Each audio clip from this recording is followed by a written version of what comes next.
اعوذ باللہ من الشیطان الرجیم بسم اللہ الرحمن الرحیم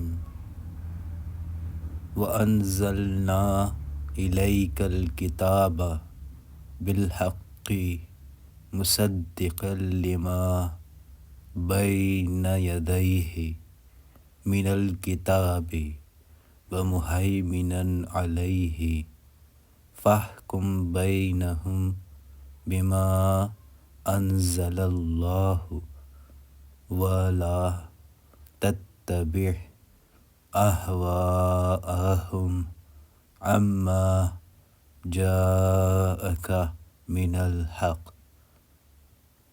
لکل جعلنا منکم شرعۃ ومنہاجا وَلَوْ شَاءَ اللَّهُ لَجَعَلَكُمْ أُمَّةً وَاحِدَةً وَلَكِنْ لِيَبْلُوَكُمْ فِيمَا آتَاكُمْ فَاسْتَبِقُوا الْخَيْرَاتِ إِلَى اللَّهِ مَرْجِعُكُمْ جَمِيعًا فَيُنَبِّئُكُمْ بما کنتم فیہ تختلفون۔ اور اللہ نے آپ صلی اللہ علیہ وسلم کی طرف حق کے ساتھ یہ کتاب نازل فرمائی ہے جو اپنے سے اگلی کتابوں کی تصدیق کرنے والی ہے اور ان کی محافظ ہے۔ اس لیے آپ صلی اللہ علیہ وسلم ان کے آپس کے معاملات میں اسی اللہ کی اتاری ہوئی کتاب کے ساتھ حکم کیجیے، اس حق سے ہٹ کر ان کی خواہشوں کے پیچھے نہ جائیے۔ تم میں سے ہر ایک کے لیے اللہ نے ایک دستور اور راہ مقرر کر دی ہے۔ اگر منظور مولا ہوتا تو تم سب کو ایک ہی امت بنا دیتا، لیکن اس کی چاہت ہے کہ جو تمہیں دیا ہے اس میں تمہیں آزمائے۔ تم نیکیوں کی طرف جلدی کرو، تم سب کا رجوع اللہ ہی کی طرف ہے، پھر وہ تمہیں ہر وہ چیز بتا دے گا جس پہ تم اختلاف کرتے رہتے ہو۔ ہر آسمانی کتاب اپنے سے ماقبل کتاب کی مصدق رہی ہے، جس طرح قرآن پچھلی تمام کتابوں کا مصدق ہے۔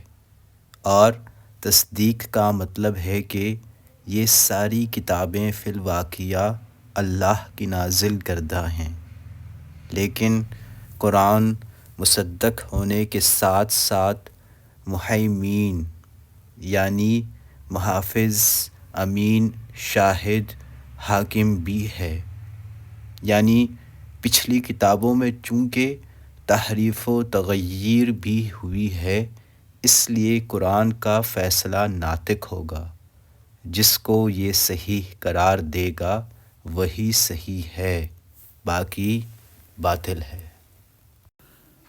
اس سے پہلے آیت نمبر 42 میں نبی کریم صلی اللہ علیہ وسلم کو اختیار دیا گیا تھا کہ آپ صلی اللہ علیہ وسلم ان کے معاملات کے فیصلے کریں یا نہ کریں، آپ صلی اللہ علیہ وسلم کی مرضی ہے۔ لیکن اب اس کی جگہ یہ حکم دیا جا رہا ہے کہ ان کے آپس کے معاملات میں بھی قرآن کریم کے مطابق فیصلے فرمائیں۔ یہ دراصل امت کو تعلیم دی جا رہی ہے کہ اللہ کی نازل کردہ کتاب سے ہٹ کر لوگوں کی خواہشات اور آراء یا ان کے خود ساختہ مذمومات و افکار کے مطابق فیصلے کرنا گمراہی ہے، جس کی اجازت جب پیغمبر کو نہیں ہے تو کسی اور کو کس طرح حاصل ہو سکتی ہے۔ اس سے مراد پچھلی شریعتیں ہیں جن کے بعض فروعی احکامات ایک دوسرے سے مختلف تھے۔ ایک شریعت میں بعض چیزیں حرام تو دوسری میں حلال تھیں، بعض میں کسی مسئلے میں تشدید تھی تو دوسری میں تخفیف، لیکن دین سب کا ایک یعنی توحید پر مبنی تھا۔ اس لحاظ سے سب کی دعوت ایک ہی تھی۔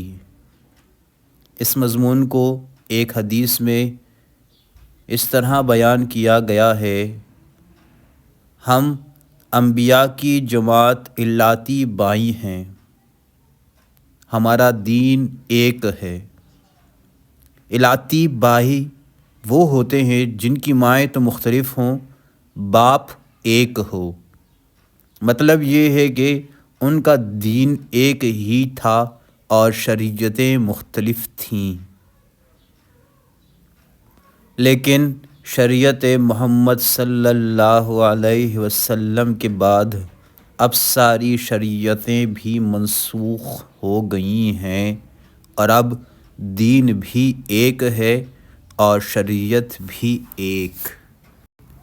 یعنی نزول قرآن کے بعد اب نجات تو اگرچہ اسی سے وابستہ ہے، لیکن اس رائے نجات کو اختیار کرنے کے لیے اللہ تعالیٰ نے انسانوں پر جبر نہیں کیا ہے، ورنہ وہ چاہتا تو ایسا کر سکتا تھا، لیکن اس طرح ہماری آزمائش ممکن نہ ہوتی، جبکہ وہ ہمیں آزمانا چاہتا ہے۔